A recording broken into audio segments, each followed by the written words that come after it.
दौंड तालुक्यातील यवतमध्ये दोन गटात तणाव, समाज माध्यमांवर आक्षेपार्ह पोस्ट केल्यानं तणाव निर्माण झाला आहे। सध्या दौंडमधील तणाव मावळला अशी माहिती पोलिसांनी दिली आहे। शांतता आणि सुव्यवस्था राखण्याचं आवाहन पोलिसांकडून करण्यात येत आहे।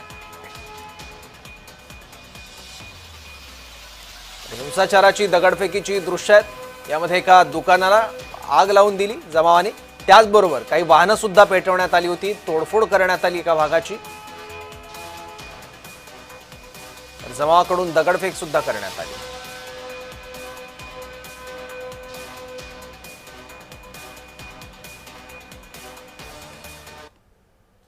मोबाइल फ़ोन में व्हाट्सएप और फेसबुक पे एक स्टेटस रखा है जो आक्षेपजनक ऑब्जेक्शनेबल स्टेटस है। तो उस कंप्लेंट पे उस लड़के को पुलिस स्टेशन में लाया गया। पुलिस स्टेशन में लाने के बाद उस पर कार्रवाई करनी शुरू की गई। गांव के कुछ लोग भी वहाँ पे आए। एक हफ्ता पहले को घटना हुई थी जिसकी वजह से थोड़ा तनाव बढ़ा हुआ था, तो ये मोशन हाइटन होने की वजह से गांव के लोग रास्ते पे आए और उसमें से कुछ यंगस्टर्स ने कुछ जगह पे जाके कुछ स्ट्रक्चर को नुकसान पहुंचाने की कोशिश की, पर इसमें किसी को कोई इंजरी नहीं हुई है। मोबाइल फ़ोन में व्हाट्सएप और फेसबुक पे एक स्टेटस रखा है जो आक्षेपजनक ऑब्जेक्शनेबल स्टेटस है। तो उसका काल यवतमध्ये गोपीचंद पडळकर आणि संग्राम जगताप यांनी हिंदू जन आक्रोश सभा घेतली होती। त्यांनी भाषणात काय म्हटलं होतं ते पाहूयात।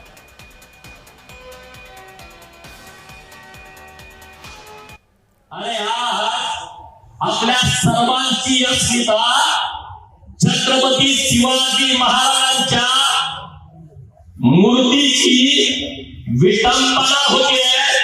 एक जिहादी दगडाच्या मूर्तीची तोडफोड करतोय, लाथा मूर्तीला मारतोय। मग हे ज्ञान देणारे लोक कुठं आहेत?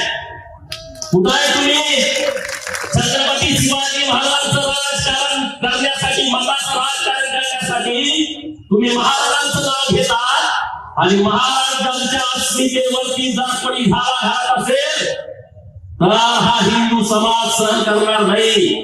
या महाराष्ट्रामध्ये राहणाऱ्या, या हिंदुस्थानामध्ये राहणाऱ्या 100 कोटी हिंदूंची ती जबाबदारी आहे की जर माझ्या महाराजाच्या फोटोला, पुतळ्याला जर तुम्ही विटंबना करण्याचा प्रयत्न केला तर त्या जिहाद्याचे काय करून गेले पाहिजे? अरे त्याचा शिवाजी महाराजांना खूप आवडायचं चौरंगा करायचे। चौरंगा करायचं म्हणजे काय करायचे? इथून 4 ठिकाणी अरे भाई केलं पाहिजे की नाही कुणीतरी? का असं होतंय? हे छत्रपती शिवाजी महाराजांच्या मूर्तीवरती केलेला आघात नाहीये, अखंड हिंदू धर्मावरती केलेला आघात आहे, आपल्या अस्मितेवरती केलेला आघात आहे, आपल्या अस्मितेवरती, आपल्या स्वाभिमानावरती केलेला आघात आहे। आणि म्हणून ही सय्यद नावाची जी औलाद आहे ती औलाद कायमची अल्लाह घरी गेली पाहिजे, याची व्यवस्था केली पाहिजे।